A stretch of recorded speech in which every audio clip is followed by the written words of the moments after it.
Assalamu alaikum. My name is Dr. Khalud Imran. Today we will discuss mood swings during pregnancy. आज हम discuss करेंगे कि जो है पेशेंट्स का मूड क्यों ऊपर नीचे हो जाता है प्रेगनेंसी में। ये सवाल हमसे मरीज़ ख़ुद भी करते हैं और उनके रिश्तेदार भी करते हैं। वो ये कि जी मरीज़ एक लम्हे को तो हंसता है, अगले ही लम्हे में उदास हो जाता है, गुस्सा आ जाता है, इरिटेबल हो जाता है, छोटी सी बात पे बहुत उसको बढ़ा चढ़ा के वो उसको लगता है कि बात जो है बहुत बड़ी थी, हालांकि बात बहुत माइनर सी होती है।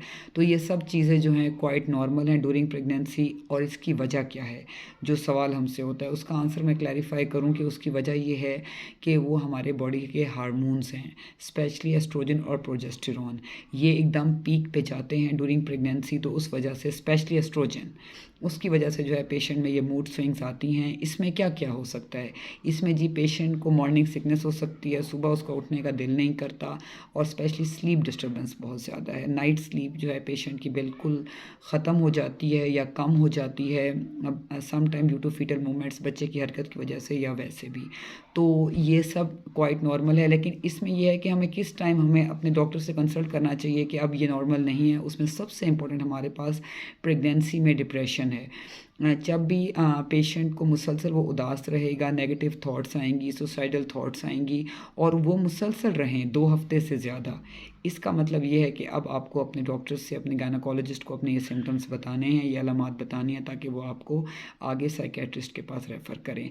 अब आपने इन मूड स्विंग्स में करना क्या है, इसमें यह है कि जो पेशेंट है, जिसे प्रेगनेंसी है, उसको ये बताना है कि ये एक नॉर्मल चीज़ है, फ़िज़िकल फिनोमिना है, इसको आप कबूल करें और इसके मुताबिक जो है ये 9 मंथ्स हैप्पीली गुजारें। क्योंकि एक छोटी सी क्रिएचर जो है वो अल्लाह मियाँ ने आपके जिस्म में रखी है, जो आपको औलाद की सूरत में मिलेगी।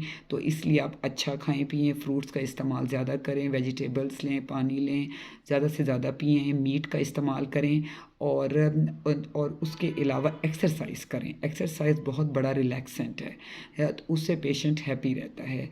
और उसके अलावा पेशेंट वॉक करे, और पेशेंट अपने लव वन से, जिनसे वो प्यार ज़्यादा करता है या जिनसे बात करके वो खुश होता है, उनसे ज़्यादा इन कांटेक्ट रहे। जैसे कुछ फ्रेंड्स होते हैं, या बड़ी बहन होती है, या फैमिली में ऐसे लोग जिनसे आप पेशेंट बात करके खुश हो, तो पेशेंट का टाइम ज़्यादा से ज़्यादा उनके साथ स्पेंड करें। और उसके अलावा जो है वो पेशेंट कोशिश करे कि जो है वो अपना टाइम जो है वो हैप्पीली स्पेंड करे ये 9 मंथ्स का, ताकि जो है बेबी पे अफेक्ट ना हो और ना ही मदर पे हो। लेकिन अगर ये तमाम सिम्टम्स 2 वीक से ज़्यादा हों, तो फिर अपने डॉक्टर से कंसल्ट करें और अकॉर्डिंगली मेडिसिन लें। Thank you so much. अल्लाह हाफिज़।